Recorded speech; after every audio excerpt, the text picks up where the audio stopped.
आणि आता एक सविस्तर बातमी। मुंबईतील बोरिवलीमध्ये मागाठाणे देवीपाडा या मैदानावर आमदार प्रकाश सुर्वे यांच्याकडून दहीहंडीचं आयोजन केलं जातं। दरम्यान त्याचवेळी राज सुर्वे यांनी या तयारीचा आढावा घेतलेला आहे। दरम्यान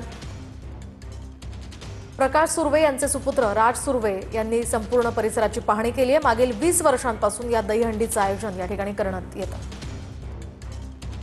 गेले 20 वर्ष आम्ही या देवीपाडा ग्राउंडवर दहीहंडी साजरा करत आहोत।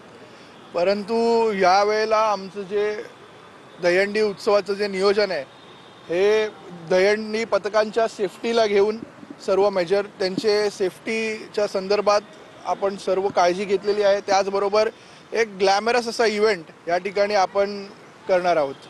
बॉलिवूड प्लस आमचे मराठी सिने इंडस्ट्रीचे अनेक कलाकार येणार आहेत। संजू राठोड ज्याचं गाणं फेमस झालेलं आहे गुलाबी साडी, गौतमी पाटील, राधा पाटील, त्यानंतर छोटा आपल्या सगळ्यांचा आवडीचा छोटा पुढारी आणि त्याचबरोबर अनेक असे मोठ्या मोठ्या सेलिब्रिटीज जॅकलिन फर्नांडिस असतील, नार्गिस फकरी असतील, अशा सगळ्या सेलिब्रिटीज आपल्या मागाठाण्यात आपल्याला येताना दिसतील।